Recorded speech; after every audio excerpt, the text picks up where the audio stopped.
All right, we are live. Thank you. Good morning.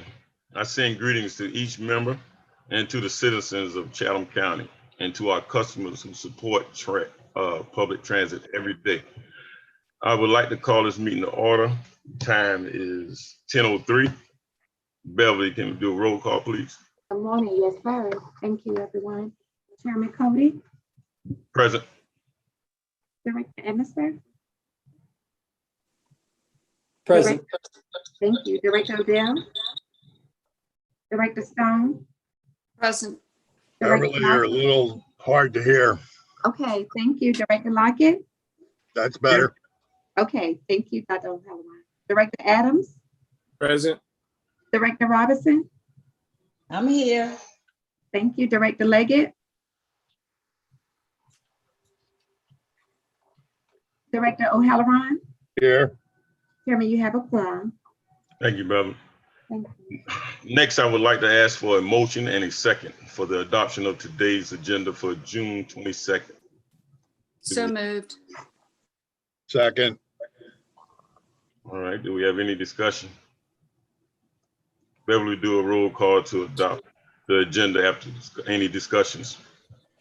Okay, thank you, Chairman. Director Emerson. Yes. Director Odell. Director Stone. Yes. Thank you. Director Lockett. Yes. Director Adams. Yes. Director Robinson. Yes. Director Leggett. Yes. Director O'Halloran. Yes. And Chairman Cody. Yes, Motion passed, Chairman. thank you, Beverly. Thank you. Now we are going to move into the public hearing section of the agenda. I am Dedrick Cody, Chairman of CAT Board of Directors. I come to you today to share CAT's ongoing commitment to fiscal responsibility and to review the proposed fiscal 2022 operating and capital budget. Due to COVID restrictions and the safety and well-being of our community, this budget hearing is being held virtually. Before the CAT board move forward and making the final decision on a proposed budget today, we will consider comments received today along with comments made by email and voicemail. Individuals wishing to provide written comments during the hearing may post their comments using the option of Zoom, chat box, or by emailing your comments to meeting@catchacat.org. Person desiring to provide oral comments about the proposed operating and capital budget may speak during the meeting. Once the phone line is open for public comments, physical copies of the proposed budget are available for review at the CAT Central offices. Please call first to make an appointment, and a time will be given to you for pickup. You may also view the proposed agenda by visiting our website at catchacat.org under the transparency page. At this time, I'd like to recognize Valerie Ragland, CAT's interim CEO, for the presentation and the second reading of the proposed fiscal year 2022 operating and capital budget. Ms. Ragland. Good morning. Thank you, Director Chairman Cody, and members of the board, staff, and members of the public who might be convening for this second reading of the proposed budget. Today, we are going to provide a summary of the proposed budget for fiscal year 2022. As Chairman Cody stated, the copies are available. If you'd like to request a copy, they are available. We ask that you make an appointment to pick up the budget, a hard copy, if you would like to do so.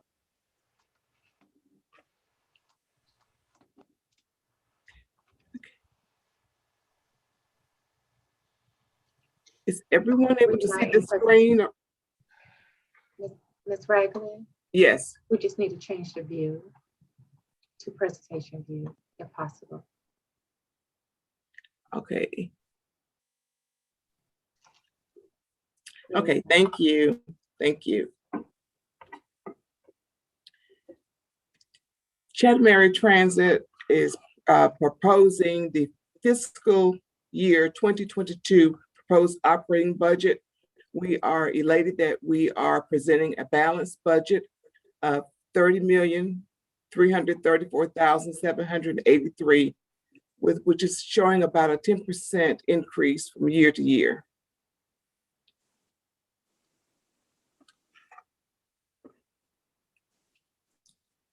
This is just a general look at some of the proposed revenue for the upcoming fiscal year. Most of the revenue is coming from the special district transit tax, federal grants, paratransit and city services, as well as some fixed route, marine, and special services.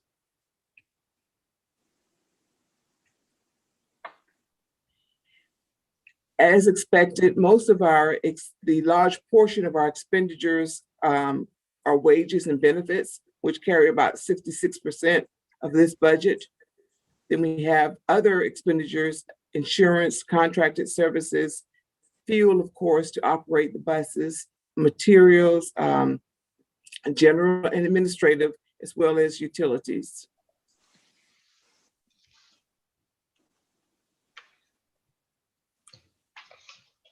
In reference to the capital budget, we have several requests. Most of the large expenditures, if you'll note, are for surface improvements of the parking lot, which is in dire need at 900 East Gwinnett Street, and also some curb cuts at the ITC located at 610 West Overthorpe Avenue. We also are showing purchases of hopefully 10 more diesel buses and 2 more electric buses as the larger part of that expenditure. We also have some carry forward, things that were not completed in 2021 that we would like to work forward to completing during the 22 fiscal year, which is the ferry and dock facility, rehabs as well for the ferries.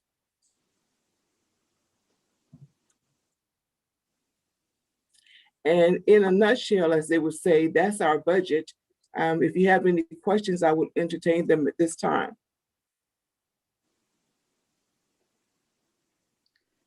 I just have a comment, and I want to say congratulations on a good balanced budget. Thank you, Director Stone. I'll turn it back over to you, Chairman Cody. Thank you, Ms. Wagner. Beverly, do we have any chat box or email comments before we go any further? Okay. I'm checking.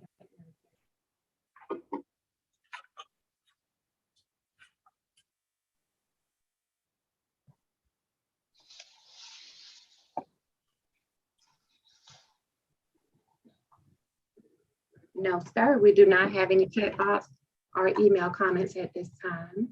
All right, thank you. Before we unmute the callers for public comment, I ask that if you do not have a comment related to the proposed budget, to please self-mute your phone line or microphone so that we can engage respectfully with our speakers. If you are speaking, please make sure you turn off all TVs, radios to eliminate any background noises that could interfere with the full board being able to hear you. State your name, and we ask that you limit your comment to 2 minutes. Beverly, any comments at this time? Okay, Chairman, I'm gonna go ahead and unmute all the callers to give anyone from the public an opportunity to speak. All right.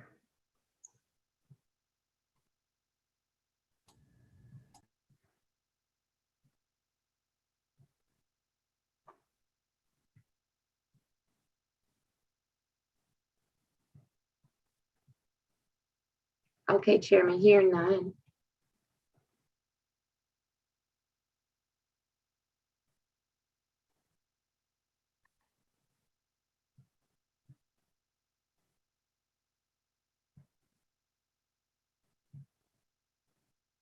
Chairman, I'm sorry, you're on mute.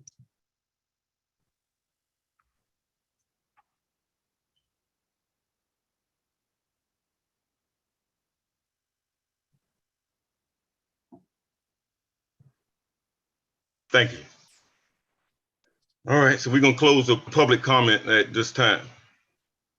We're gonna have a presentation by Sterling Seacrest for property and casualty insurance renewal. Ms. Cindy Robinette, and our partners with Seacrest Pritchard to present this year's property and casualty insurance options. Thank you, Chairman Cody. I'm going to attempt to share my screen, so hopefully we will be able to get this. Thank you.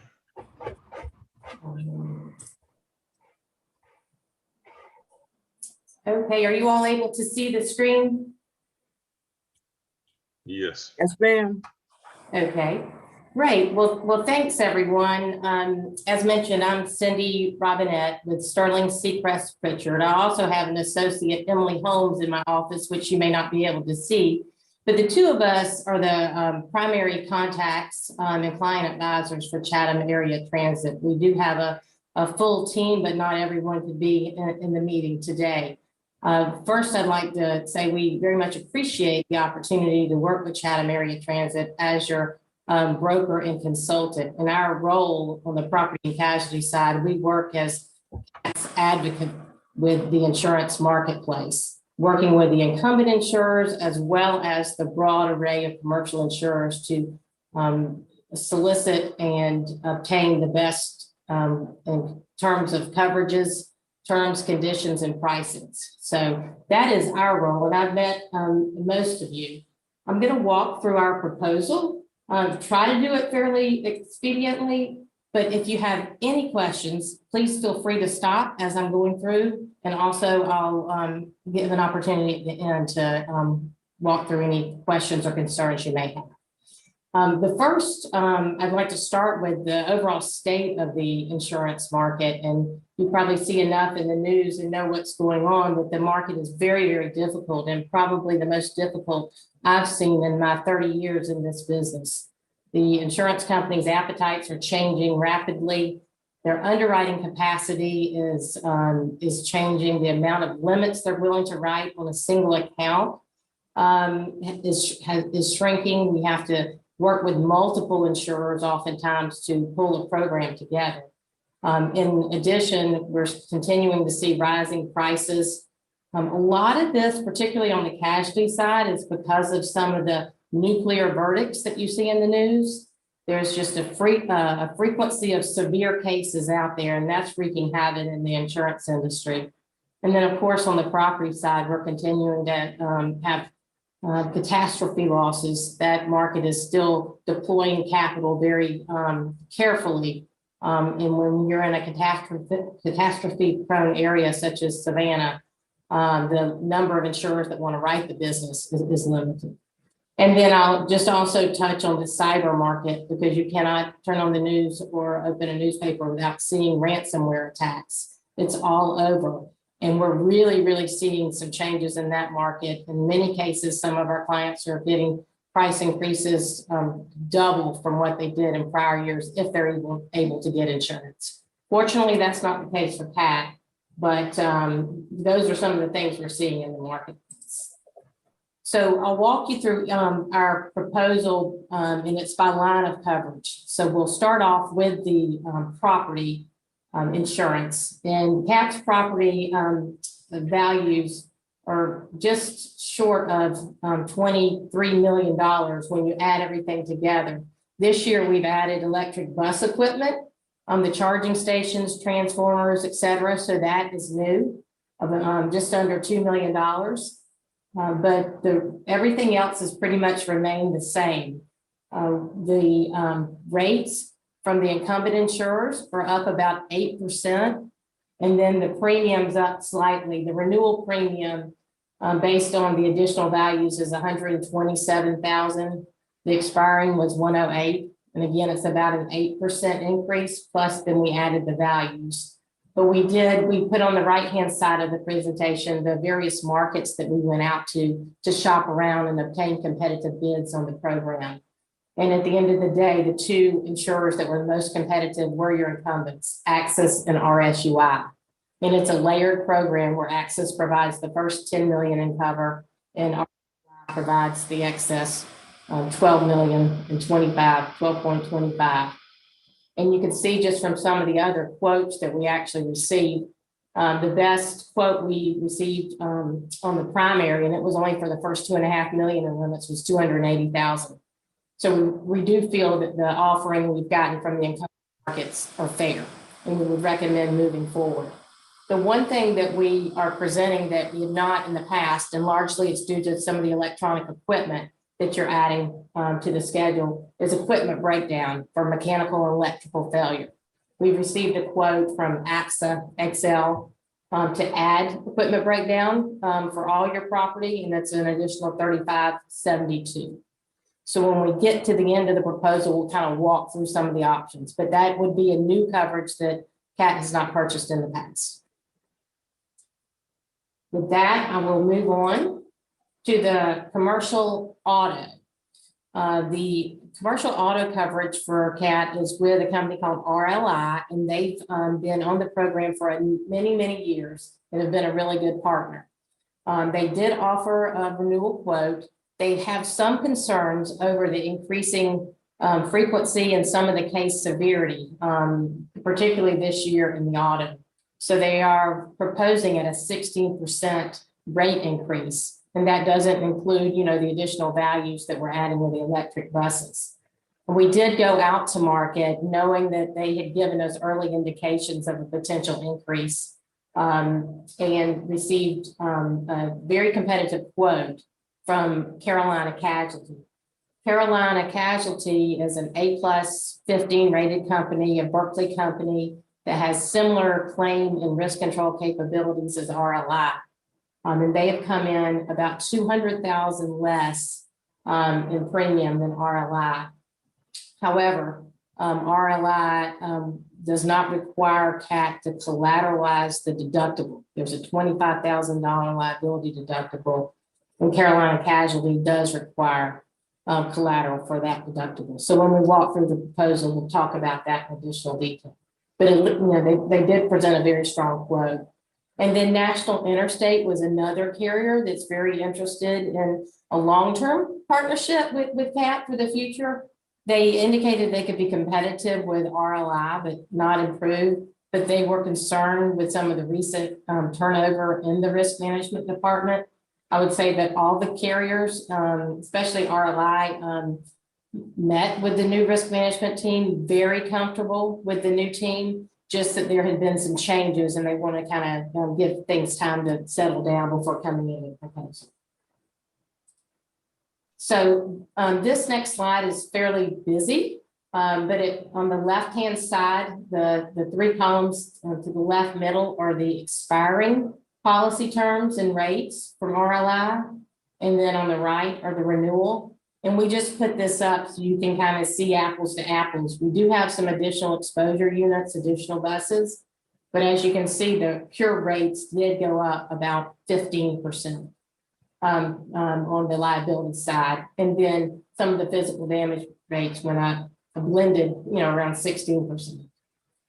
For this year, our physical damage values are up from 14.2 million to 18.9 million. So that's also driving a premium increase. The other factor in the market are the excess carriers are really passing on significant price increases. And the way the physical damage coverage works for the specified peril, and that's other than collision losses, there is a maximum policy limit on the primary program of $1 million. And as you know, many of the CAT buses are there garaged together. If we had a tornado come through or something of that nature that took out multiple buses, $1 million would not be enough to cover that loss. So CAT purchases excess catastrophe physical damage coverage of $10 million that goes above the 1 million primary for a total of 11 million in limits. And that pricing went up from last year at 124,000 to this year at 205 on the RLI program. Carolina Casualties is a bit more competitive, and we'll talk about that in a moment. But we also recognize that we've got 19 million in values to protect with only 11 million in limit. So we went out and got some additional excess quotes from RLI as well as Carolina Casualty to purchase higher limits for the physical damage. At 5 million above the 11, it's another 20,000 in premium. And at 10 above the 11, it's another 30,000 in premium.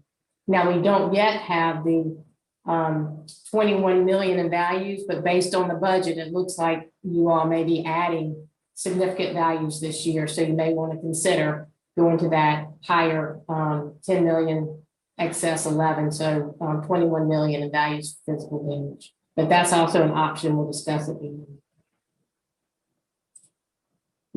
Moving on to the key decisions, staying with RLI versus saving some premium dollars and moving the program to Carolina Casualty. This slide is virtually the same as the one I previously presented, but shows Carolina Casualty on the right-hand side. And as you can see, their rate for fixed route buses at 57.83 is quite a bit more competitive than RLI at 87.93. They do have a slightly higher general liability premium, but with these numbers, that's a small consideration. So, if you're adding, they also offered additional excess options on the physical damage. Their excess options are a little bit higher than what RLI was able to get to us. However, if you add everything together from RLI to Carolina Casualty, Carolina Casualty's premium is about $200,000 less than RLI. And again, both of the programs have a $25,000 deductible for the liability and require a loss fund. RLI requires a $50,000 cash loss fund, Carolina Casualty $30,000. But the other big difference is that Carolina Casualty requires a letter of credit or some type of collateral to support the deductible in addition to the loss fund. And that amount is $135,000, but that's the minimum amount. And it always has to be at least 125% of the reserves within the deductible limit. So that could grow over time. And I know that's always a concern. So do want to point that out. I would also say, the other consideration that's less tangible than the numbers and the dollars is, making a change from one carrier to the next. And the risk management team has worked very hard over the last couple of months, getting to know the risk management and the claims teams at RLI, understanding their systems, their reporting, et cetera. So, if there was a change, just considering there is some level of disruption, introducing a whole new claims and risk management team within the program. But that being said, we're comfortable with either carrier.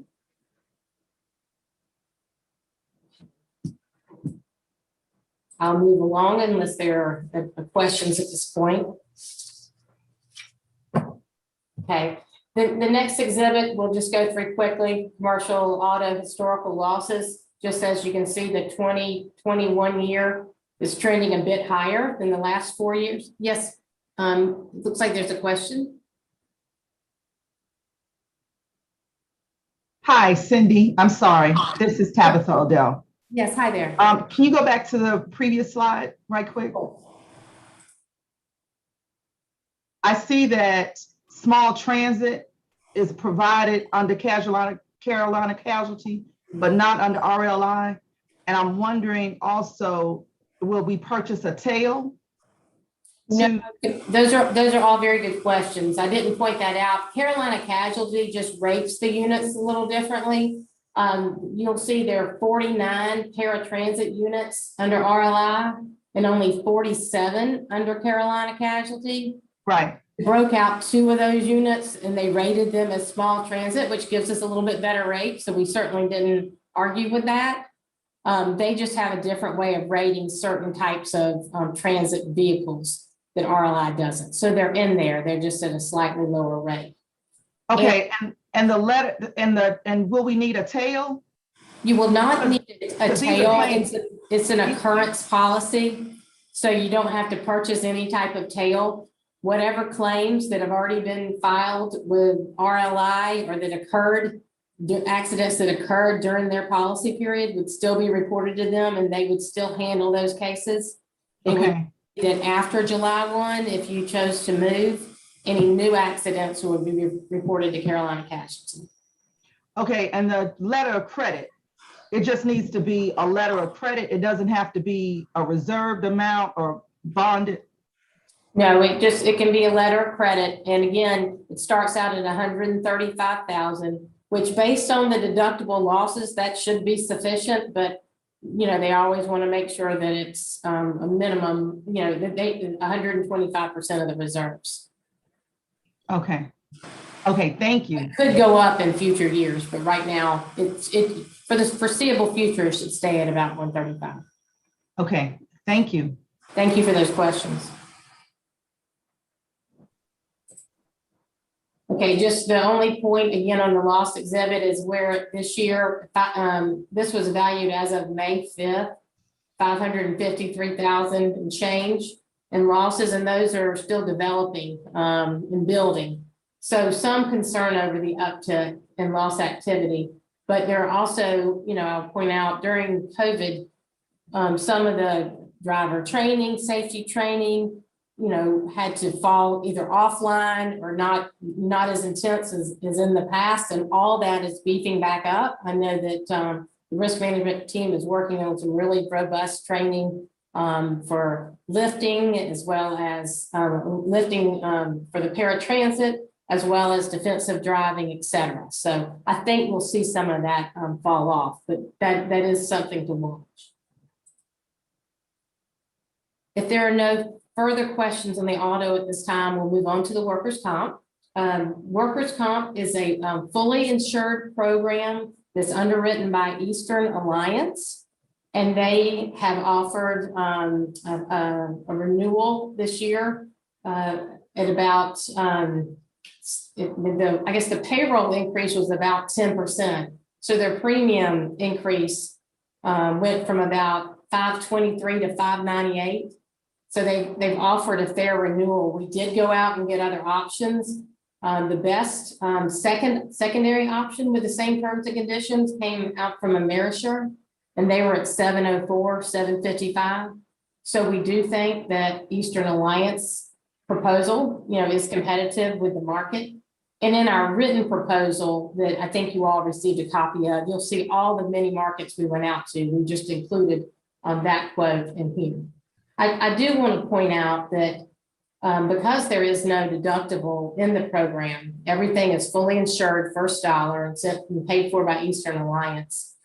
The experience modification calculation is a measure that's promulgated by the National Council of Compensation Insurers, and insurance companies have to use it in compiling their premium or factoring the premium. And because every claim goes into the experience mod calculation, the CAT's experience mod is up to 1.33.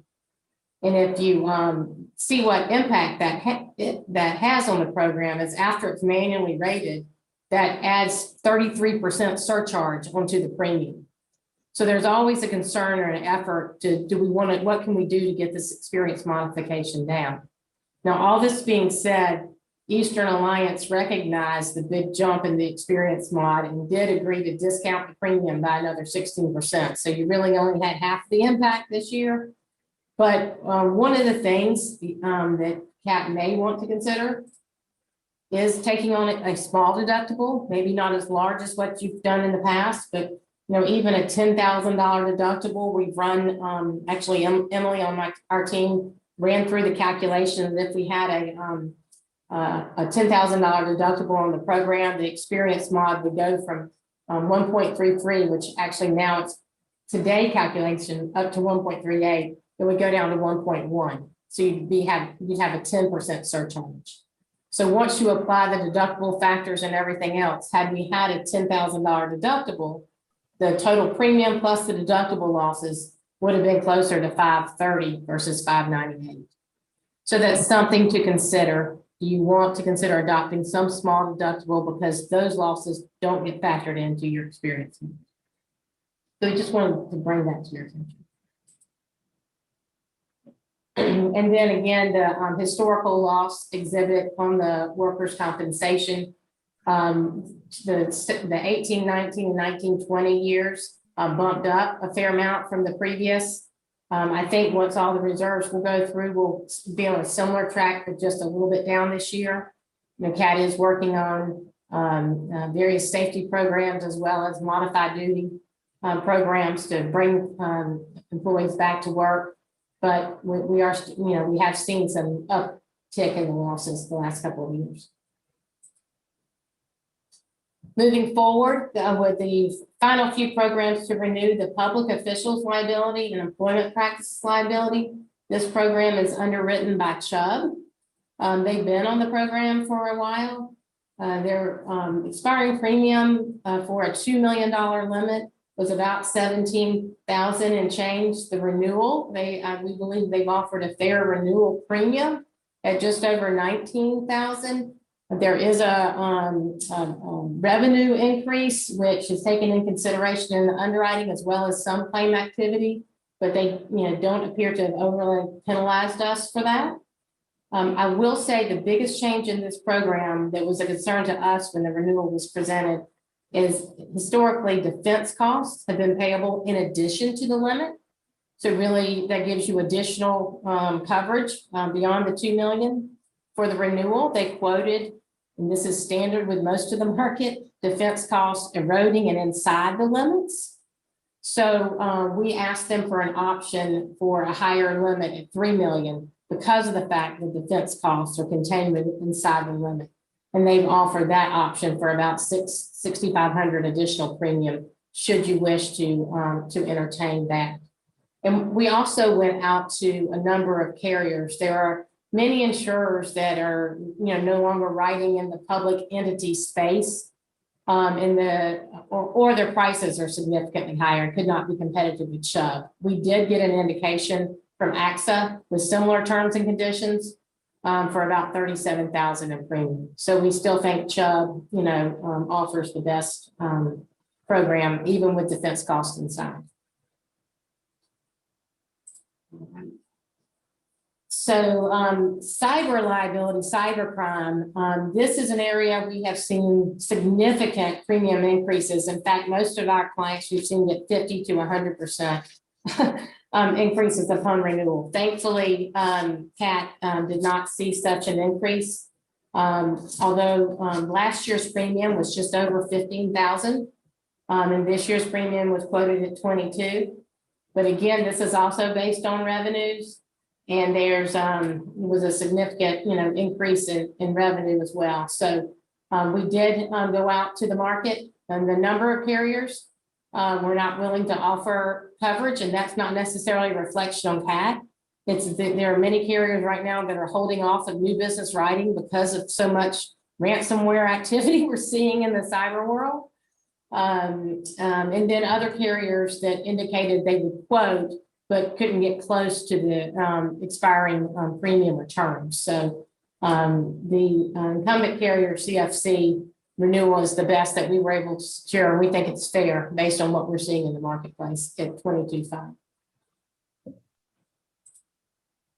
And then the crime program, really little or no change for renewal, a 2.6% increase, employee theft coverage as well as theft of money and securities, and then something termed social engineering or fraudulent impersonation that has a slightly lower limit at $100,000, but that's about the most we can get in the marketplace when you have vendors or other third-party providers trying to trick your folks into sending money to fraudulent websites or fraudulent bank accounts, etc. Certainly seeing an increase in that claim activity. But again, the renewal premium only up 2.6%.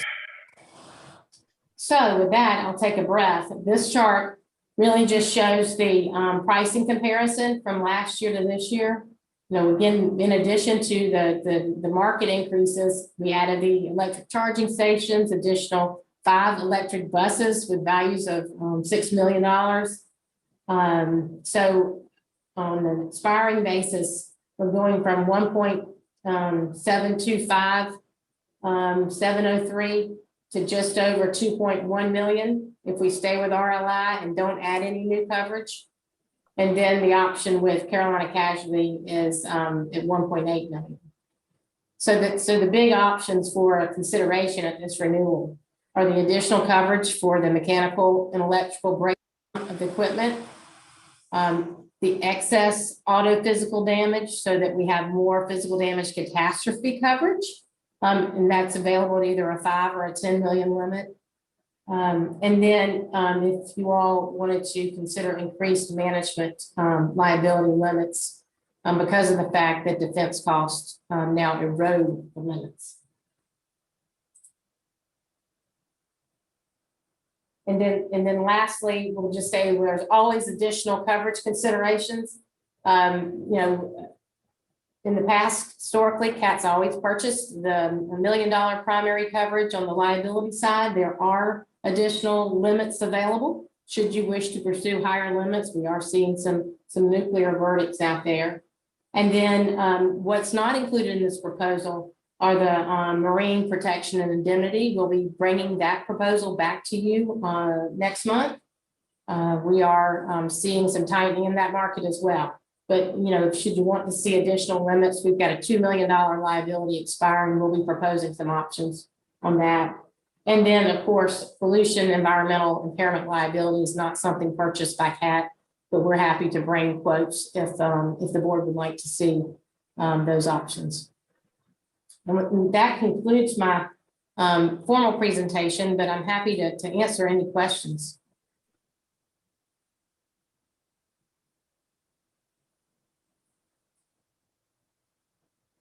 I have actually 2 questions. Yes. What are you seeing in the market for increases in the marine liability?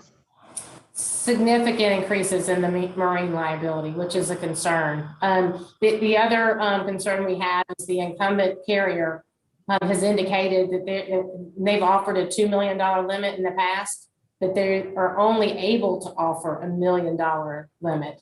So we're having to go out into the broad excess marine marketplace to get additional options. And typically when that happens, moving from the incumbent's pricing where they had the full 2, a standalone 1 exit 2 is going to be more expensive. So we've given some budget estimates. I think those are in like the 30% range for increases, but we're certainly seeing increased pricing in that arena. So we have to account for that in our budget, which we haven't yet. Well, we've given that to Oh, we do have it. Okay. team. Yeah, and we factored in an estimate. Now that's just an estimate, and we are subject to what the market will bring back. Right. But certainly we'll market that everywhere we can to get it as close to our budgeted numbers as we can. What is not in the budget is any additional marine premium associated with new purchase of vessels. So that would not be in the budget if we're adding a couple of ferries. Well, at least I didn't send that over to factor into the budget. And the other question I had on the value on the assets for the commercial auto, does that include buses that we're disposing, or is that just what's going to be left after we disposed of them? That's just what's left on the schedule as it sits today. Okay, so some on there are still going to be taken off. Will that reduce the premium at all? That will reduce, well, it depends. If you take it off without adding something new, it will. But also, Okay, yes, things go off, other things come on, so it's a moving target. But the rates are provided there, so it would allow the calculation based on the additional units, what that cost would be, and then what would be moving off, depending on which units we're taking off. So, we could, if we had an estimate of how many we're going to take off and how many we're going to add of what types, we could give you that number very quickly. okay, thanks for the information. A nice report. It's a lot of stuff. Yeah, it is a lot to cover. Thank you for your attention and patience as we walk through this. What else can I answer? Cindy, I have a question. Was the change from Chubb precipitated by anything, or did that just become a practice change within in-house? My understanding, it's nothing to do necessarily with CAT. It's more of a practice change, and it does make it consistent with what we see from other carriers on this line of coverage with defense cost inside of limits, and just also with market conditions as well. So you did see they're willing, to offer an additional limit, but want some additional premium for it. But Right. that had more to do, they're changing their form. They've had a different form they've used for years and years, and they're changing it somewhat, and that was one of the form changes that they're pushing out. Okay, thank you. Thank you.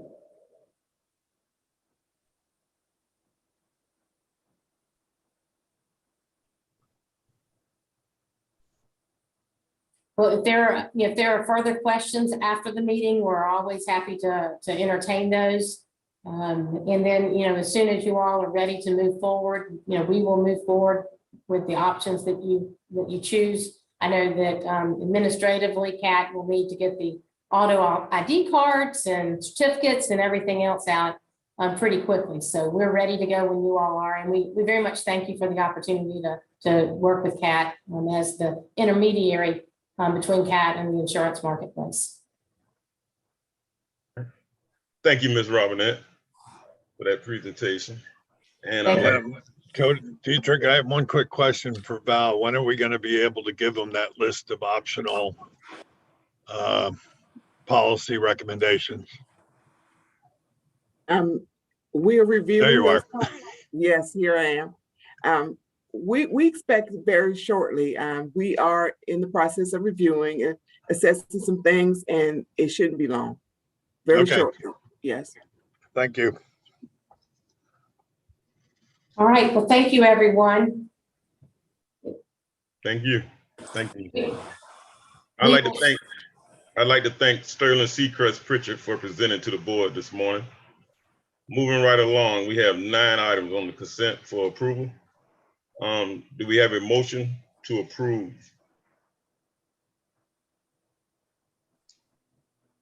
So move. Second. All right. Beverly? Yes, sir. I have a question. Yes. Are we going to leave in the property and casualty insurance renewable since we don't have a final premium for that?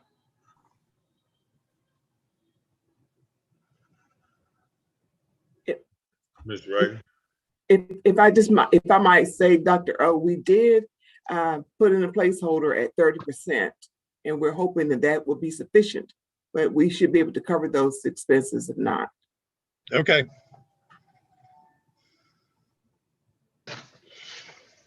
And what is our recommended millage? It's 1.15.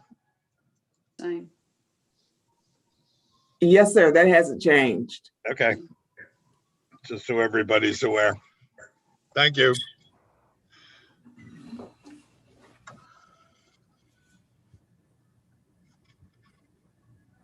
We have a roll call, Beverly?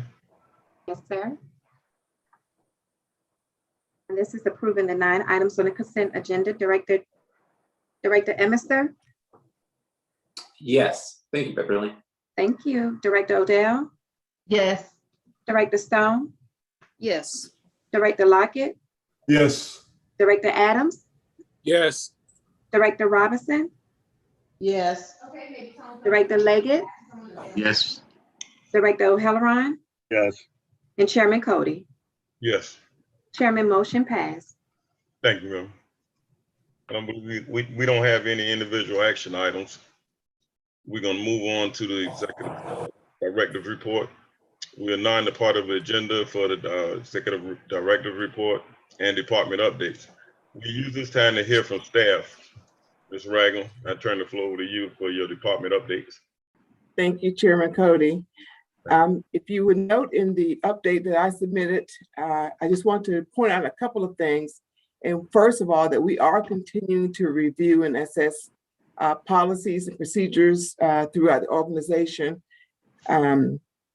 We're finding that there are some of those policies and SOPs or standard operating procedures that are not in line with our direction. So we are continuing to examine those policies and procedures.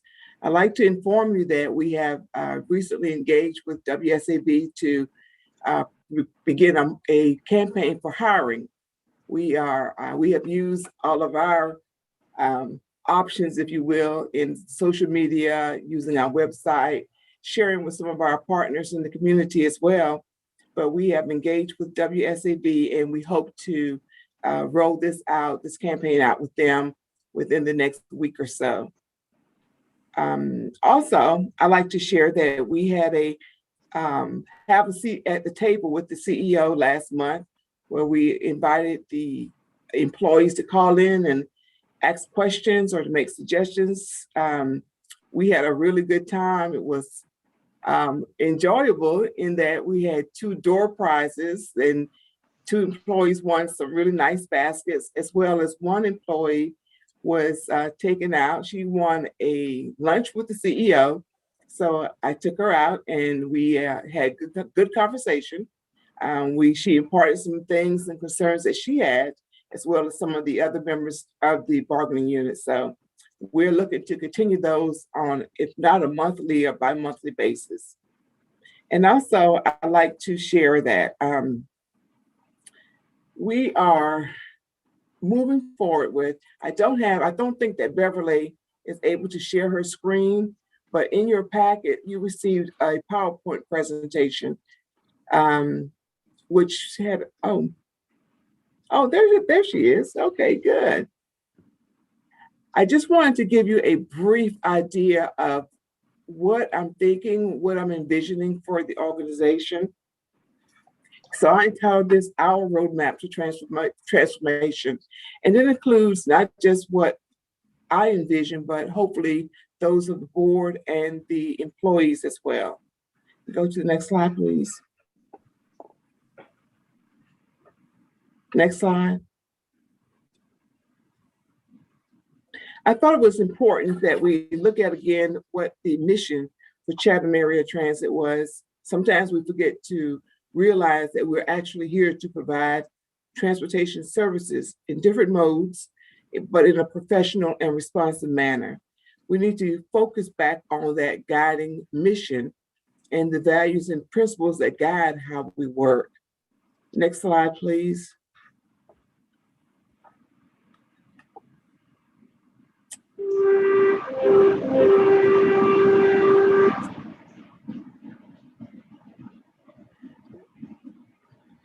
Next slide. Okay, I don't know if she's having technical difficulties or not, but okay. Just at a glance from the 5 months, I'm almost heading into the 6 months in this position. I consider that phase 1. And in that, I was trying to actually assess the issues that Chatham Area Transit was having, look at some of the fundamental things, the policies and procedures, of course, and the standard operating procedures of the workplace and the workforce.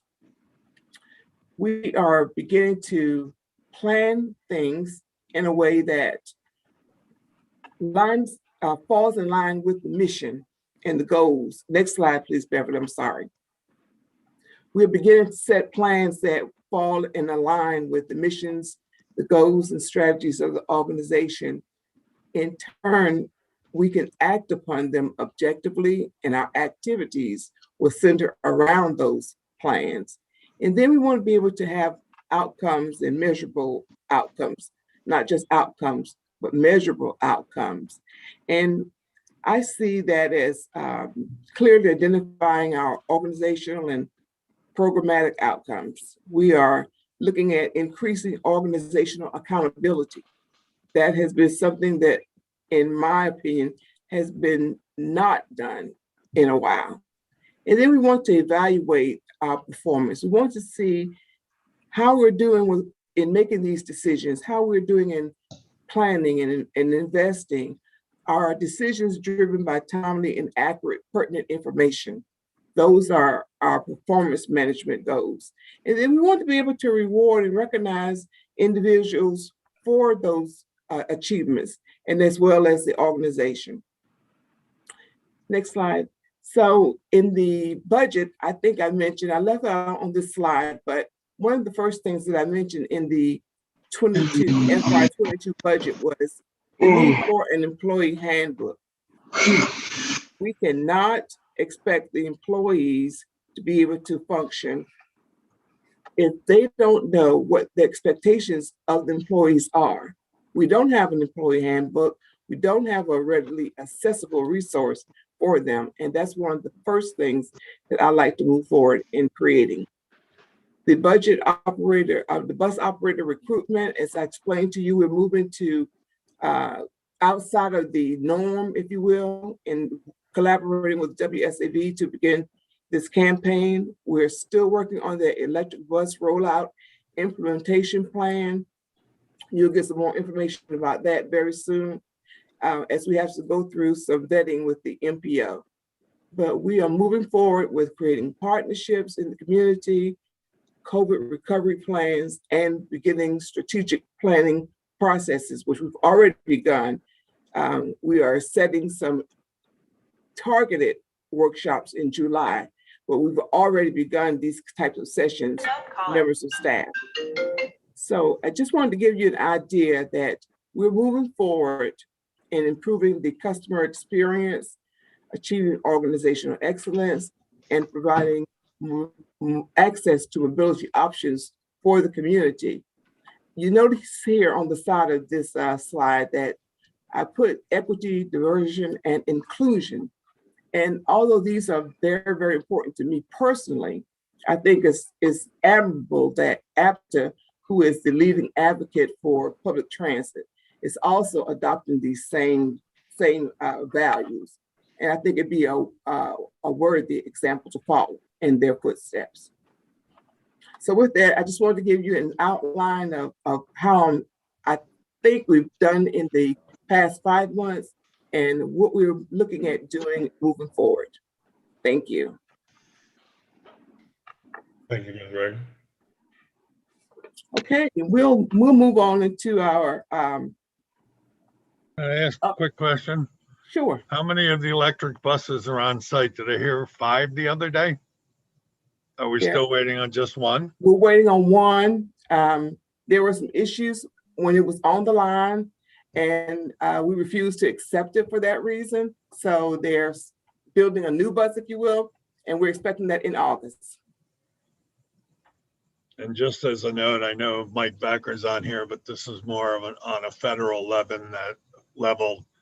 There is some opposition in the committee for transportation on the infrastructure package. They think because of what was spent between the CARES Act and last year that they think the amount they're asking for is excessive and it is going to possibly affect public transit in the future. I don't know where they're getting on that in the near few months. It's eventually going to come up for passage in the Senate and House. Hopefully they readjust that because, they're talking about worker shortage. And if they don't have a way to get to work, then they're not going to be able to work. And the problem with the drivers is one we're going to have continually as the port expand because they're also hiring CDL drivers. Yes, sir. And I believe their rate is higher than ours. It is. So that is going to be a challenge in the future. And there's way less drivers going into bus driving as opposed to other careers. So it's going to be a constant challenge and we're going to have to face that in the very near future. Yes, we're also having some challenges with the dump truck professionals. People are driving dump trucks and they're being paid more than our operators be paid, as well as the sanitation workers. I mean, private, not public, but private sanitation. And if they increase the infrastructure, these people are going to be going into those construction type jobs that are at higher salary ranges. Mm-hmm. And we can't hire out of high school because it's a minimum age of 21. 21. Yes, sir. We do have some challenges, but as I said, we think from what we discussed with WSAB that we're in a good position to recruit at this time, that we have some advantages. We have an awesome benefits package, and we're going to use that to the best of our ability. And we are paying above minimum wage, Yes, sir. which is a big part of the reason I think there's a market shortage of employees around the country. Yes, sir. Dr. Yes. Ross. Yeah, I have I'm one. done, thank you. I have one question. The partnership with WTOC, that does have a financial impact, right? Yes, ma'am. So are we able to handle that based on the budget that we're Yes, currently ma'am. looking at? Yes, ma'am. We did, just so you know, we did do a competitive quote with some of the other local agencies, and they did offer the best package. We are able to provide that. We have the monies available. We need some people to mute. Sorry. We do have those funds available. We've already confirmed that. Thank you. You're welcome.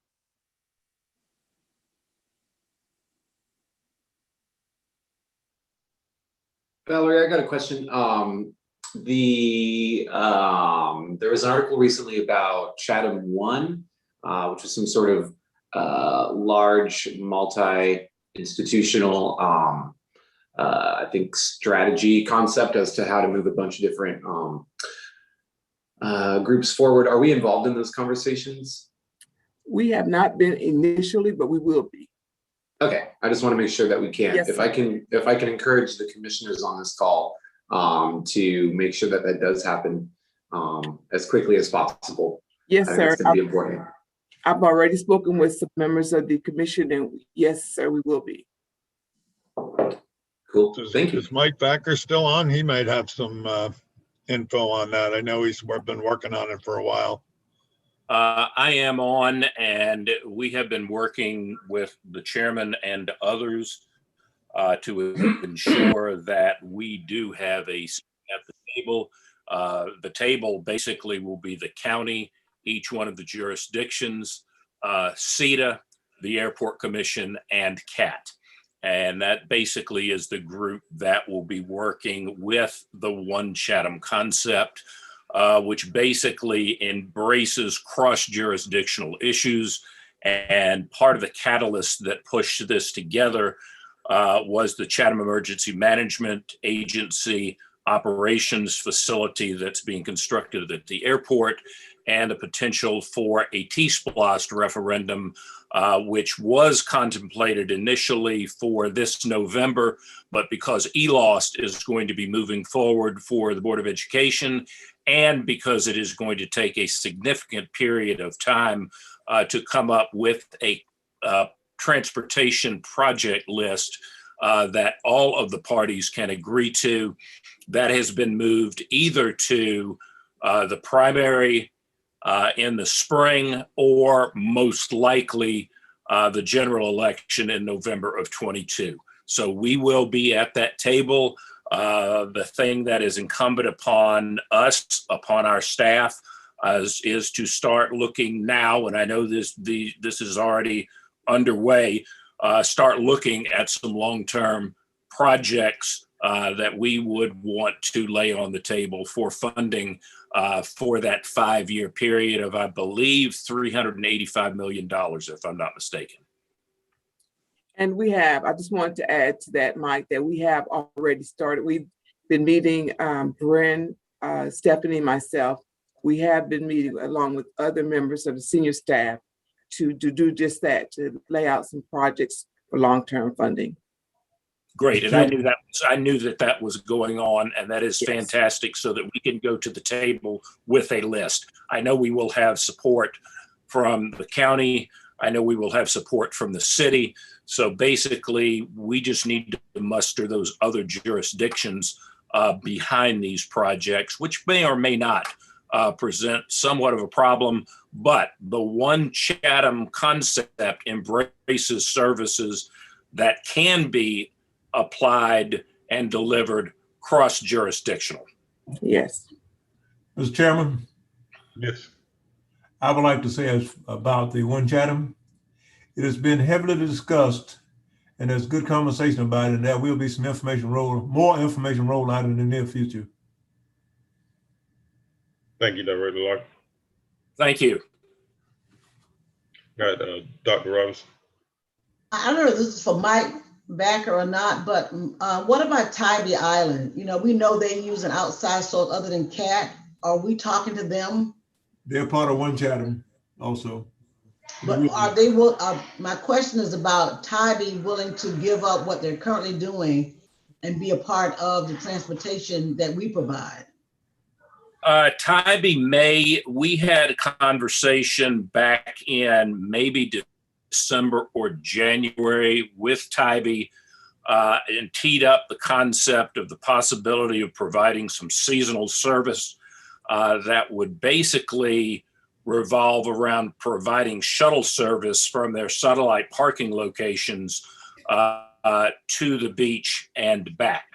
Obviously, bus service going to Tybee during the heat of the summer when tracked up really does not move the needle too far, but there was preliminary interest expressed in that, and we left the ball in their court, and they have not picked it up to run with it. But I think as we move forward with One Chatham, I think that will be the time to start talking about some of these other discussions that need to be moved forward, such as Port Wentworth and Garden City, which we're working very closely with to figure out how we can move that forward. Thank you, Mike. Did that answer your question? Pretty much. Thank you, though. Yeah. And Dr. Robinson, you know, we are providing paratransit service to the Tybee area already. So we are already providing that service. That's countywide already. And if I can add not necessarily an outside observation, but an observation, and that is CAT actually does provide services countywide, and that is through paratransit. So when we start having this discussion, I think that delivery of paratransit service from wall to wall needs to be part of that discussion. So we don't necessarily have these walls built around these jurisdictions who are in fact receiving CAT services, whether they realize that it's CAT services or not. Okay.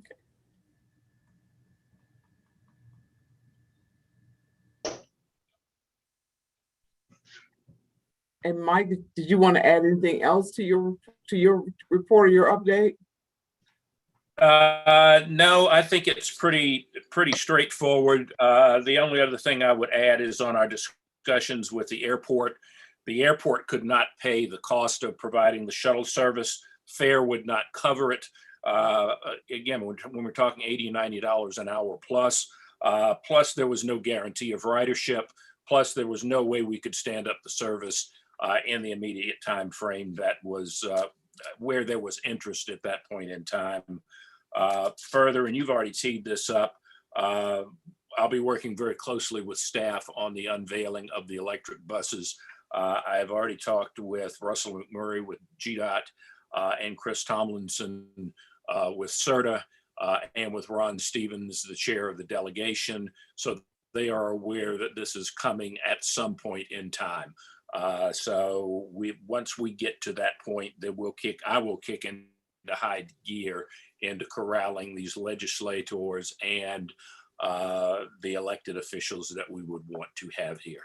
And one question that we might want to consider is, since this money was made available by former Governor Nathan Deal, it's a possibility that we may want to invite him, and a possibility we would want to invite the governor as well to this unveiling. So just something for thought and consideration as we move forward with this. Okay. That's all we have, Chairman Cody. Thank you, Ms. Ragland.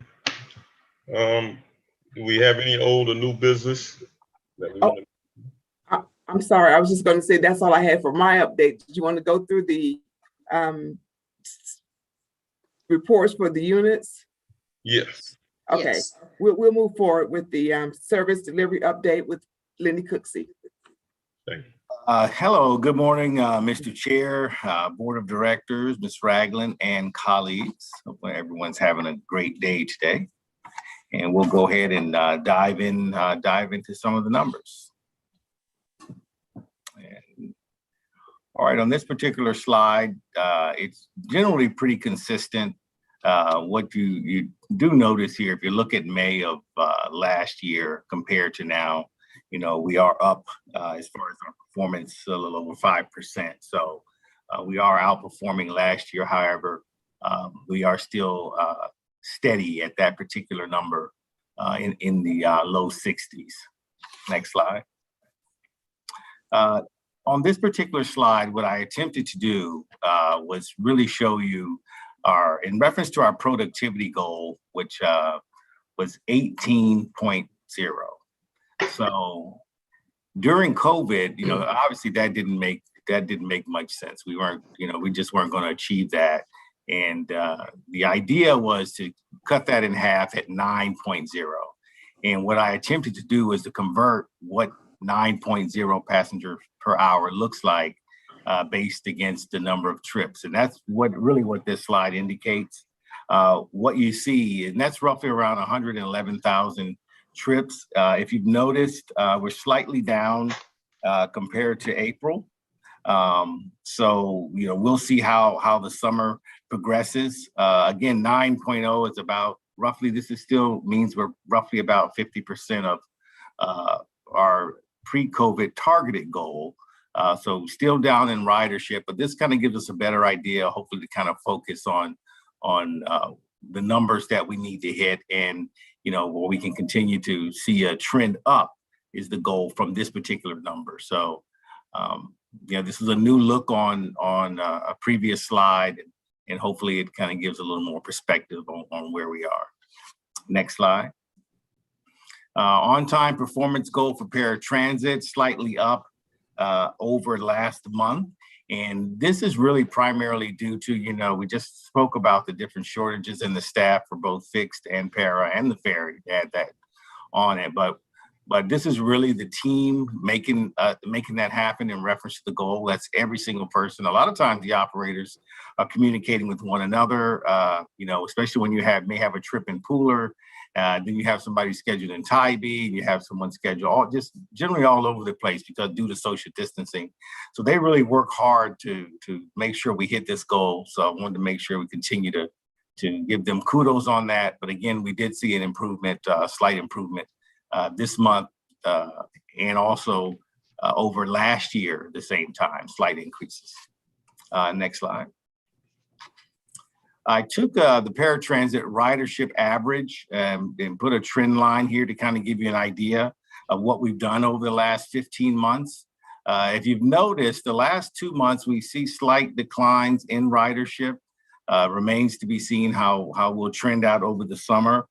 If we look at last year this time, we're still over 1,000 trips more than last May, right at the beginning of COVID. So we've made some recovery there.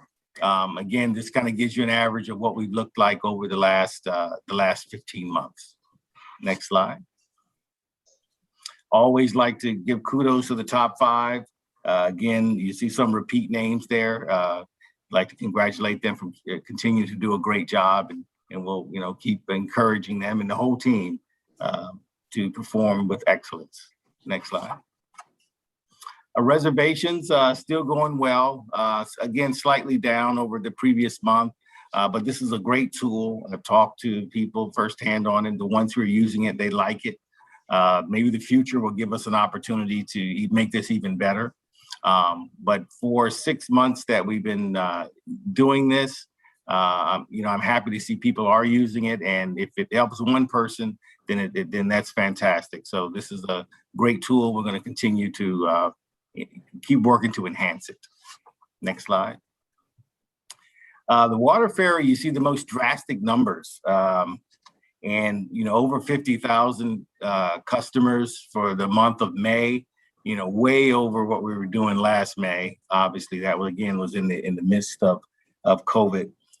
We do know there are upcoming events in July and August, so we'll continue to see that number to be very strong. This is an area where we also need ferry boat captains. I mean, we're short on this end, and hopefully the new deal that we're working on as far as finding these critical people we need will be able to do so.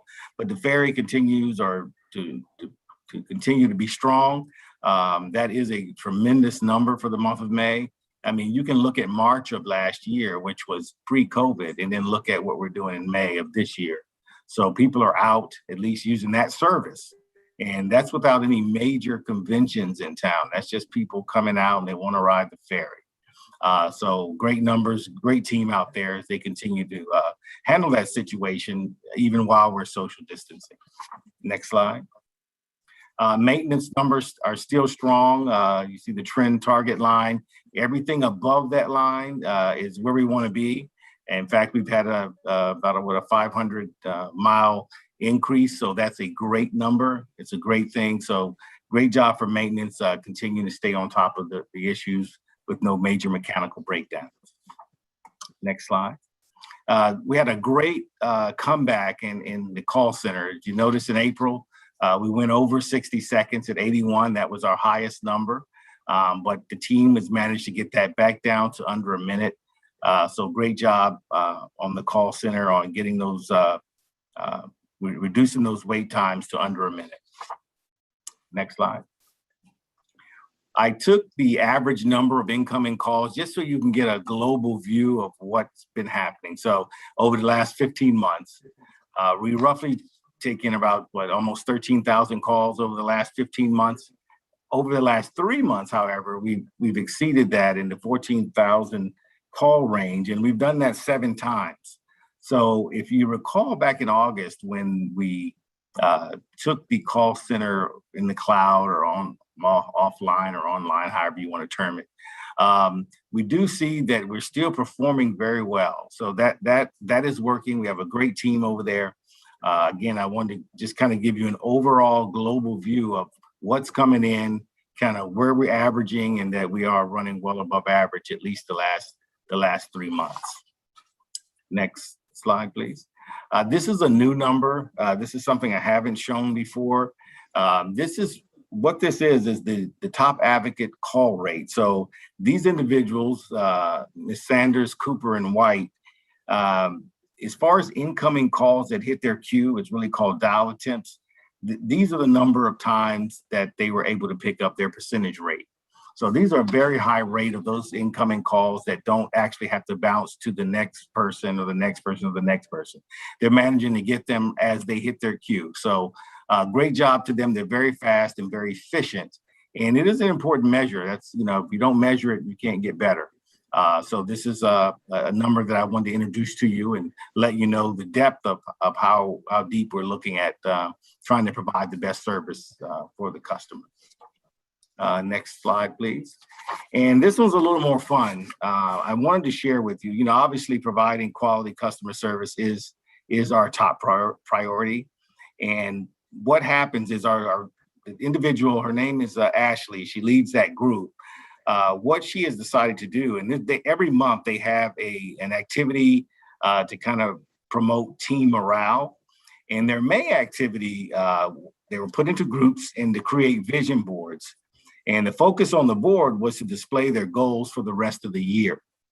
And these monthly activities, one, they keep the advocates engaged and motivated daily, because what you'll find is when people are working from home, they don't have the interaction with their coworker.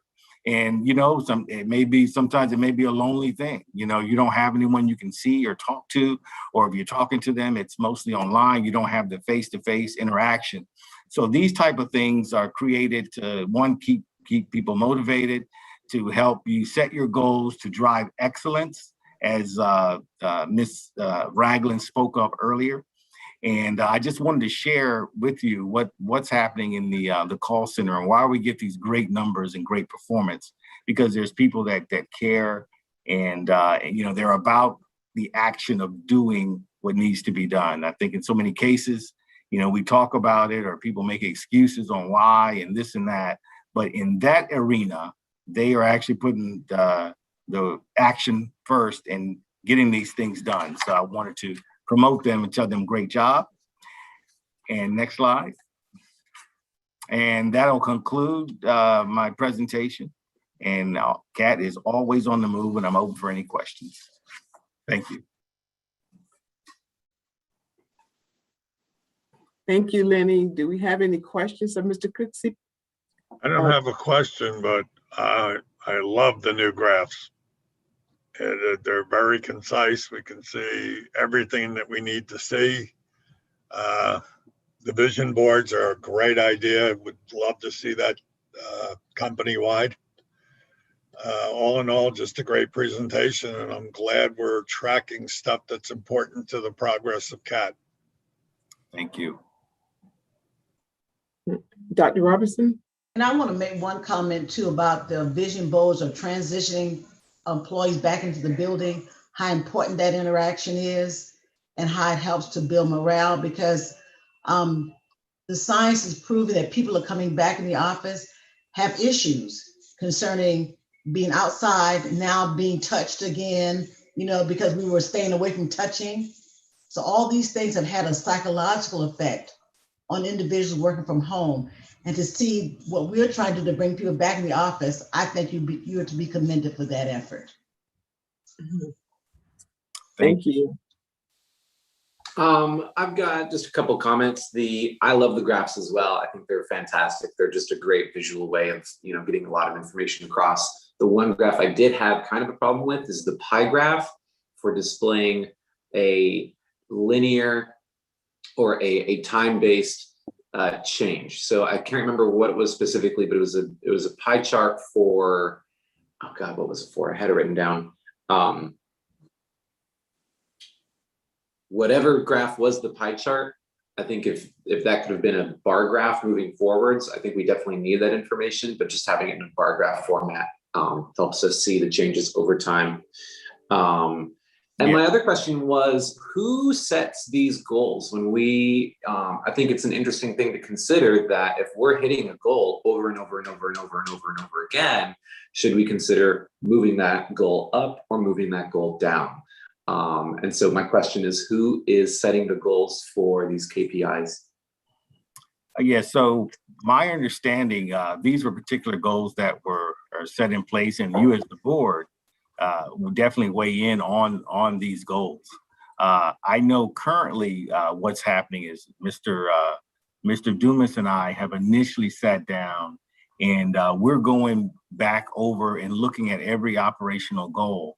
And what we'll do is when we're prepared, we'll present that to Ms. Ragland. We'll bring that to committee on our suggestions or recommendations on the goals. I mean, you're correct. Is it time to move the goalpost? It may be possible. And that's what we're looking into now, the historical data, plus actually what's happening in the industry. Unfortunately, we did, the last 15 months have been challenging on our goal, right? So you don't want to give you a false sense of what a goal should be if you want to at least use the last 15 months. So, a little more data will be great to compare to the last opportunity, the last few years of opportunity on the numbers to make sure we come up with the right number. But these were preset and definitely worth taking a look at, which is what, currently I'm in the process of doing.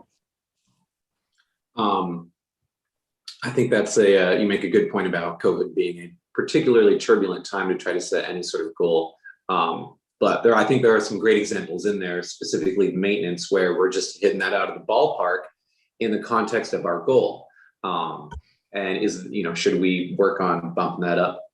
The other thing too is this really is like a fantastic presentation, and I would love to see this sort of encapsulated into a social media post of just information about here's what, we're over a year out from the pandemic. It might be very interesting to some of our stakeholders to have some information on how we have maneuvered through the pandemic from a data standpoint. I think that'd be a really terrific and very interesting shareable piece of data. Yes, sir. And I think when you call CAT, there's a long message, and whenever I want to get information about the bus, I don't want to listen to the message. And I'm wondering who is putting together, or who controls the narrative at the beginning of the phone call when you call Catch a Cat. And is there a way we can make that a little bit more succinct? Because if we're getting 13,000 calls a month, that adds up to a lot of man hours of people listening to information they may not necessarily need. Sure. Well, we can definitely take a look at that. I mean, that's controlled or come in through and we can work with our media department, our communication department, as well as our call center customer service, and look at, streamlining that or making that a little bit better if need be, if we need to shorten it or kind of summarize it a bit. So we do have that capability here. I mean, we control it in-house. That's great. So there's definitely an opportunity to take a look at that. Yes, yeah, sir. I would just like, encourage all of our board members to call Kat and think, if you were waiting on a bus and you needed information right now, is that the best that we could be doing for getting information, or for getting our stakeholders and our riders to the information they need as quickly as possible. Have there been any complaints about it, Mr. Cooksey? I have not received any complaints on that portion. No, ma'am. Okay. And I was also thinking it has to, well, anyway, we have a number of buses, that people have to know where they are and what time they're arriving. So I'm thinking that when we take a look at it, let's make sure that we don't shortcut our customers as well. Exactly. With the information. I mean, and so I'm not sure if this is necessarily the right time to bring it up, but through the stakeholder meetings moving forwards, I'm definitely going to be thinking about ways that we can improve customer experience through signage and communication more than we are now. And I think the whole environment, the environment that we're creating for information and communication to inform our riders as to how to use the service and allow them to do that efficiently and effectively. I think we have a lot of low-hanging fruit to provide to make that experience a lot easier and more efficient. And so I want to try to figure out what is possible for us to do with the current technology and the current policies we have without making too many big changes. Okay, thank you. Yes, sir. And I think that really the one graphic that was changed was the PPH, because with the spacing on the bus, there was no possible way to get 18 passengers. That's we correct. were limited to with 6 foot of separation and the masking and everything. I think the other numbers are pretty much the same as the old ones. I don't think there were drastic changes from the old KPIs. I know we had to change that one, and I still think 18's a pipe dream, no offense, but we're looking at probably 12 or 13 as a realistic number. We haven't hit 18 since like 2014. So that is a definite modification that needs to be done. Absolutely. Yes, sir. Another I thing keep to mentioning consider, it, but we'll get there. Another thing to consider is that we have our current strategy for the routes that we have for our fixed route network is to focus on coverage and not necessarily ridership. So I agree with Dr. Halloran that the 18 pph is kind of a pipe dream, but I do think that it is not showing the other goal that we are achieving really well, which is coverage. And if there was a way for staff and for us as an organization to showcase, oh, bus just passed, for us to showcase that we may not be having, these are our ridership numbers, and this is how we're doing for ridership, but this is how we're doing for coverage. This is how many people have access to a bus. And that can be a really interesting piece of data as well, especially as people move around. Yes, sir. Thanks, guys. Are there any other questions? If not, we'll move to the system development update with Bryn Dice. Thank you, Mrs. Ragland, and good morning, Mr. Chairman and members of the board. Now, I'm hoping you can see my screen. Not yet, Brian. Do you see it now? Yes. Great. So I bring to your attention the ridership report. Excuse me, Brian. Yeah. Go to slide presentation Oh, thank you. for me. All right. That's Okay. it. Thank you. I bring to your attention the ridership report that you have in front of you, as well as the system development and marketing communication updates in your packet. I know that you've probably had a chance to look through those a little bit, and we'll give you, certainly you can ask any questions. But in addition today, I really wanted to focus on one upcoming community engagement project that we are working on with the city of Savannah.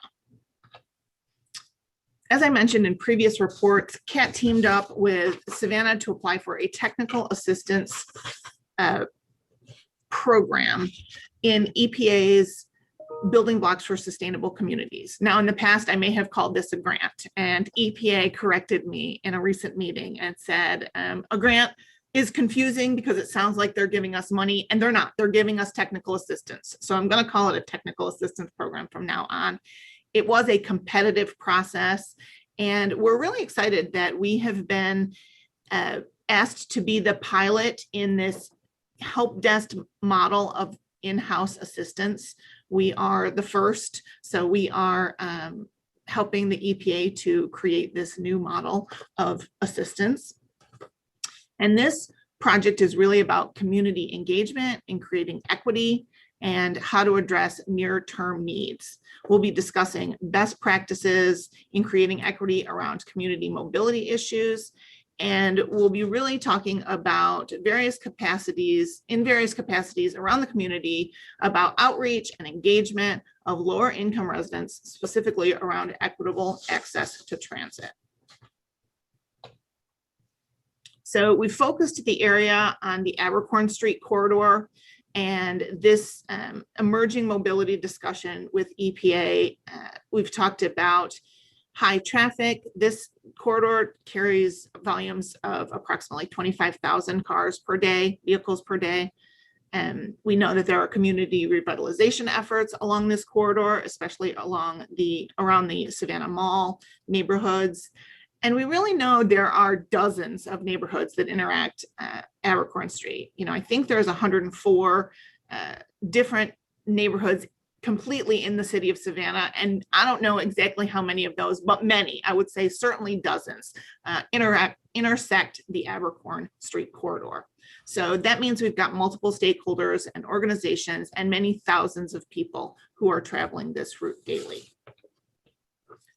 And so we've really just started these conversations with EPA about public transit and its connection to affordable housing and micromobility options, such as walking and biking, et cetera, while really considering current regulations at the city level and any potential changes that may be needed. And we're really asking questions that we want to answer through this process. The questions are there adequate public transportation connections between neighborhoods with large concentrations of lower wage workers and regional employment centers with large concentrations of lower wage workers?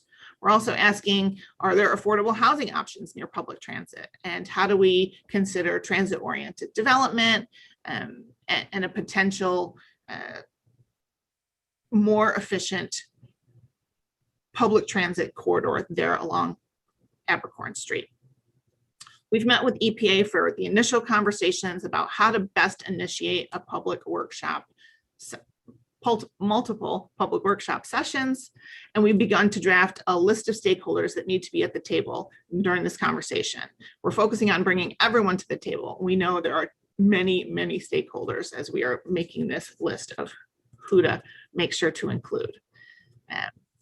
Again, this technical assistance is aimed at transit connectivity, and I'm super excited about this program and the ongoing conversation with certainly the city of Savannah, but also the county and the not-for-profits and the additional organizations throughout the city that this will impact. And just looking at those public transit connectivity options along Abercorn Street. So I just wanted to give you that brief update and tell you that we're working and we'll continue to update you with meeting times and topics as the process moves forward. So that was my main topic for the quick presentation. And again, you have your packets in front of you with all of the other information that we provide monthly for you. And I can certainly answer any questions you've got. I just have one. A couple of years ago, I went to a presentation that AARP did on livable communities. Savannah actually rated fairly well based on transit, housing, medical services. We might want to touch base with AARP on there's like 6 or 8 pillars of a quality community. And I think we had 5 or 6 very good and a couple that weren't so good. It was a while ago, but they have a full program on that. And they can also probably make some suggestions on ways to improve. Awesome. I'll definitely look into that. Specifically in the older population, not to throw myself in that group, but.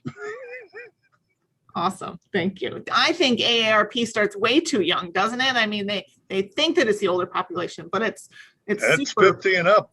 Yeah, that's and young. Believe me, it is worth every penny that you pay for the membership. Awesome. Thank you. I've been a member for 15 years now, and I don't regret a day I paid them their $12 a year. Oh, wow. Thank you. Are there any other questions of Bren? I know we need to move along as time is getting away from us, so we'll move forward with the next presentation with Charles Hall and safety. Good morning. I hope you can see my screen now.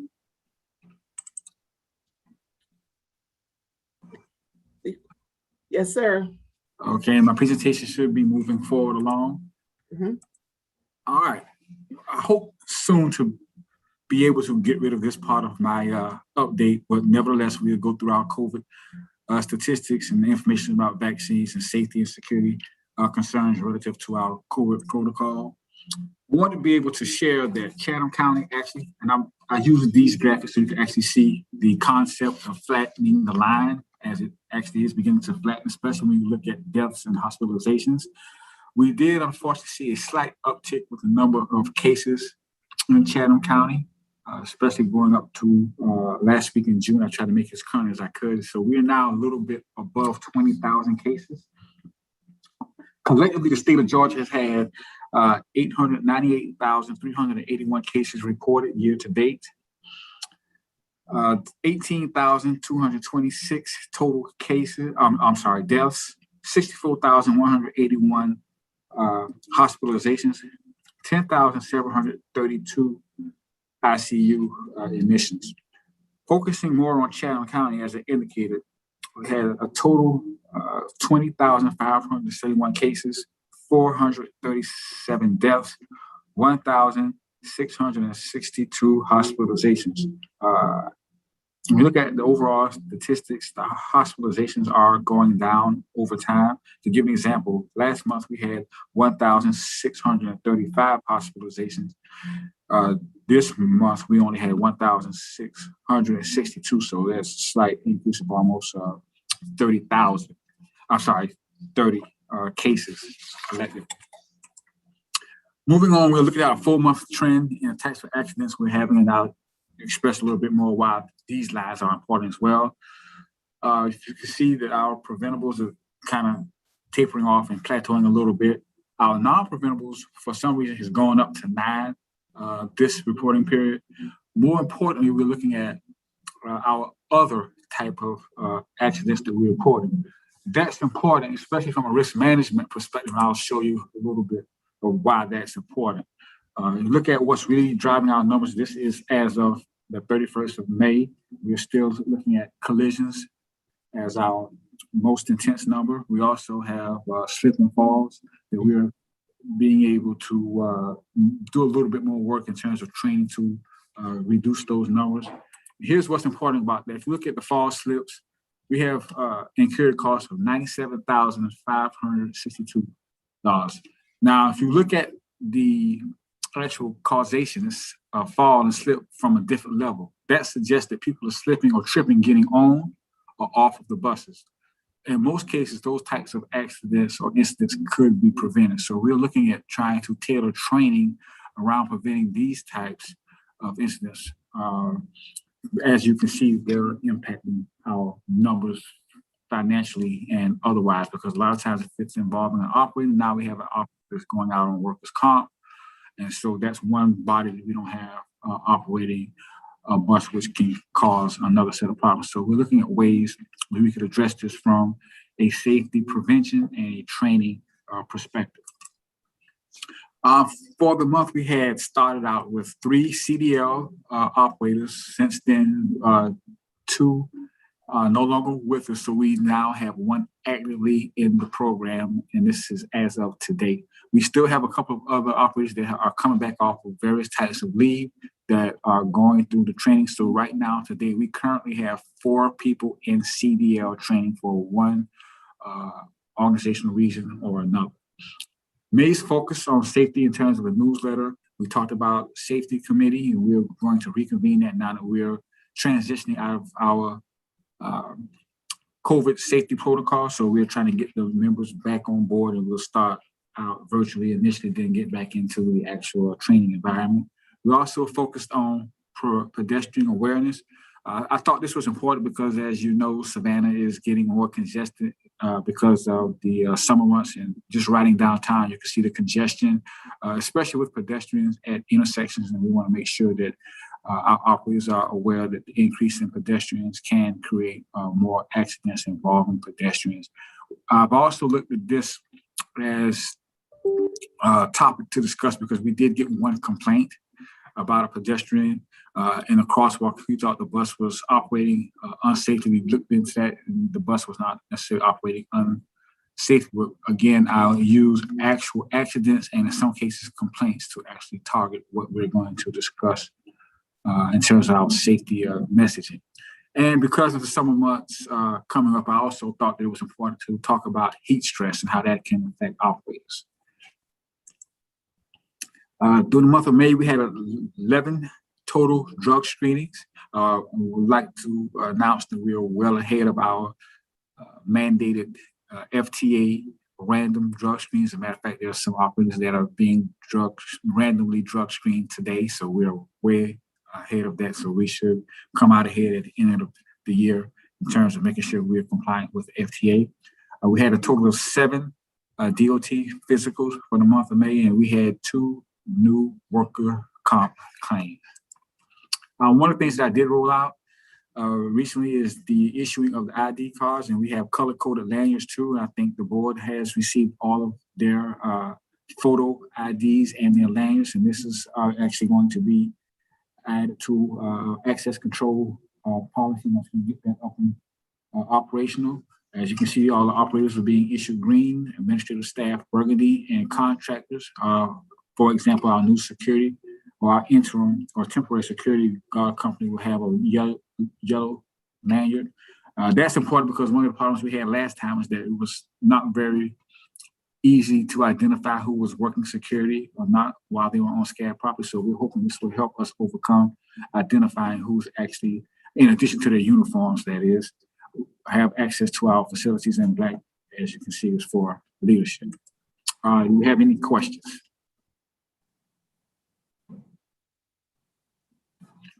Just one. Have we had any movement on the security contract? We have a temporary security contract in place. They're actually on property training now. Once we get this company up and running in an interim capacity, we'll start working on RFP for the new long-term contract.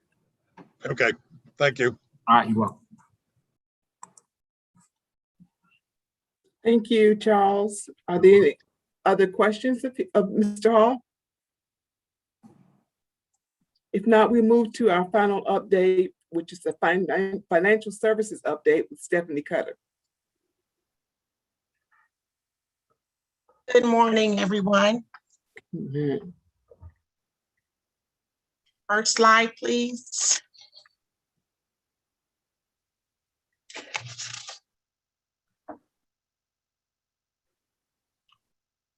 Second slide, please, Beverly. As we all know, our budget is really the financial plan for the organization. And this slide takes a look at our year-to-date actual in comparison to our year-to-date budget, and also gives a reflection of what occurred.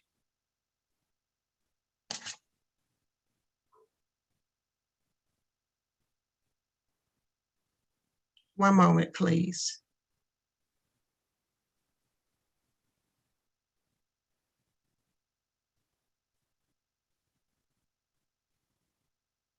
Beverly, did we lose audio? We did. I'm getting back on right now. Sorry about that. That's okay. Thank you. A reflection of what we did during the month of May. And as we go along, when the environment changed, that means that sometimes we have to change as well, even when it comes to the overall budget. Under the leadership of Mrs. Ragland, during the pandemic period, many changes had to be made due to the challenges that the budget faced. We benefit from good oversight of the budget, and we negatively benefit when there are budgetary abuses. As the chart and the graph indicates, during the month of May, the revenues and expenditures were very close together. And as the year the fiscal year comes to a close, the variance between the actual revenues and actual expenditures, that gap is closing as well. And really a result of the entire team being committed to not taxing the organization with unnecessary expenses, tightening up on the procurement process, and everybody working together to provide transit services in the most efficient manner. Second slide, please. The largest revenue categories for Chatham area transit is, of course, state and federal grants, which makes up 36.62% of revenue, followed by special district transit tax at 32.64%, and paratransit revenue 22%, which comes from the Chatham County, and of course, as each of you know, serves the entire Chatham County. Next slide, please. The expense category, it really doesn't change. The greatest expenditure category is the cost of the human resource, salaries and wages, plus benefits, followed by insurance. Next slide, please. Our cash receipts for the month of May. The special district taxes up, good news, 652,948. Paratransit, that's fixed until year end when we reconcile, and the county reimburses for any overages and any underage, that's settled as well. Port fees are up, really showing that the occupancy in hotels, people visiting Savannah, they're here, reflected in the revenue that we get from the per occupied room fees. The balance at the end of May was a little over $3.4 million. Take a look at this graph graph, you can see the peak periods, and you can also see the low periods. Peak periods are really driven by tax revenue. December and May, tax bills go out with a payment date of November, reflected in the month of December, the highest point. Billings go out again with a due date of April. Collections began to climb back up. We anticipate our revenue for the month of June to be a little over $6.5 million. Good sign for year end. Next slide, please. Currently, the fiscal pathway for CAT is brighter as we begin to prepare or transition into what's going to be a new norm. Hopefully, the community, and we're already seeing some of this growth, which means increases in fares and other service fees, increases in tax revenue. And as CAT continues to build and work on sustainable and efficient operations, that means more access to state and federal grants to provide countywide transit services. With all of these changes coming about, it's really time for us to begin to horn in on long-range financial planning.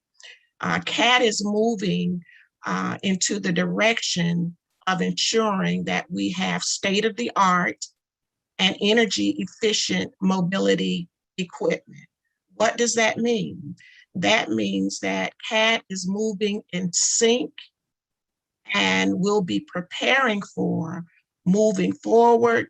That provides us opportunity to receive more grant awards, because those who issue the awards, they will see CAT is doing things differently to make a difference. Accessible and strategically located maintenance and repair facilities. We are planning for expansion and growth and efficiencies. And in order to do that, we have to financially plan to get these maintenance and repair facilities strategically located. We can't do it on the impulse, on the whim. It takes short-term and long-term financial planning. As we work on building community partnership, what does that mean? It means serving Savannah, Chatham County with public transit services with efficiencies and excellence. It means sharing the cost of transit service.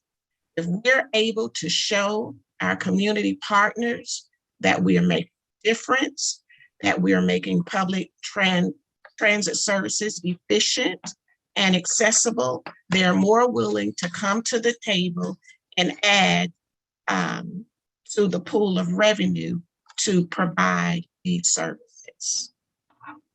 Next slide, please. Thank you. Any questions?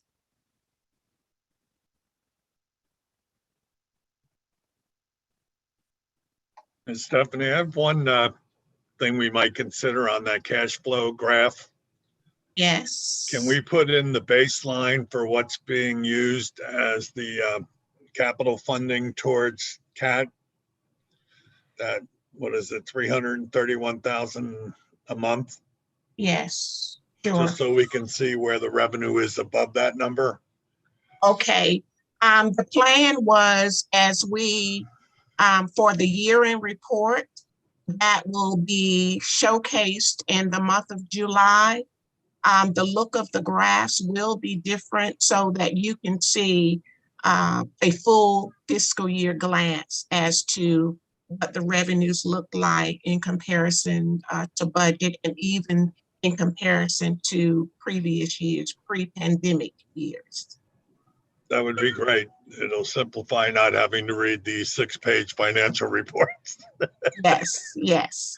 So- That's the plan for the year-end report. I appreciate that. I do read through them all, and if that can be simplified a little bit, I would appreciate it. Okay. But otherwise, things are not looking as bad as we thought 6 months ago.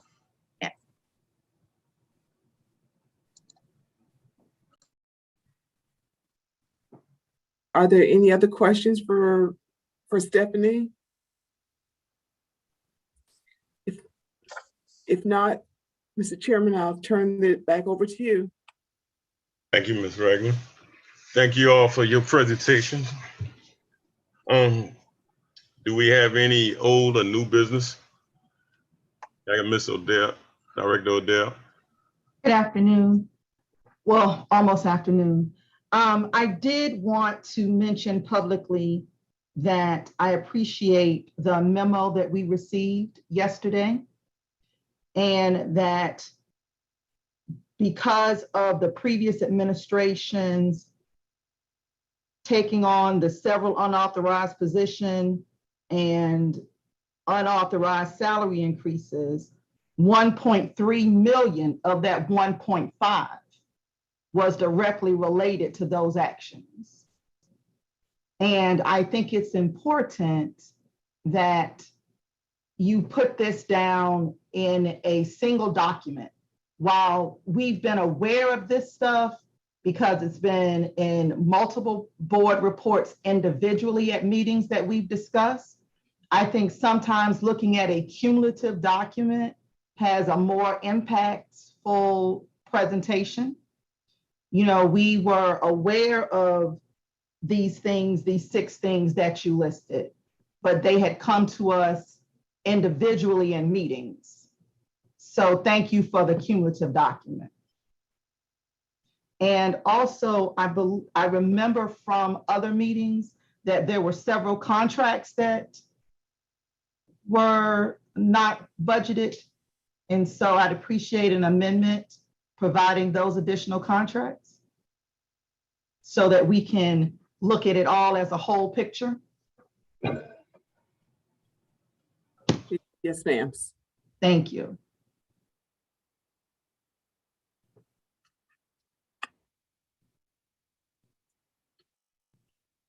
That's all I have. Thank you, Director Odell. Any more comments? I got Dr. Ross. And also, in my response to that was I also asked for like an itemized, so we can see exactly where, you know, the other areas that you identified. If we can put a number to that as well, I think that would be helpful as well. And make sure that because this document will become an instrument that will be a historical document, you know, make sure that it's noted that it was previous administration and not under your term. Ms. Val? Yes, ma'am. Okay. I understand. Yes, ma'am. Thank you. Yes, ma'am. All right. Do we have any more questions or comments? I just have one thing to note. The ad hoc CEO search committee will be meeting with the 3 contractors to ask some questions and try to obtain some information from. They'll be meeting 2 this afternoon, 1 tomorrow morning. So we should have a recommendation, I would think, by the end of the week, where we can go ahead and probably start the process on July 1st, which is the 2-month advertising and moving forward with the interviews and selection of candidates. Thank you for the update, Dr. O'Halloran. Do you have any more questions or comments? All right, I want to thank everybody for coming out. With no other business today, I'd like to adjourn this meeting and hope everybody have a great week. Thank you. Thank you.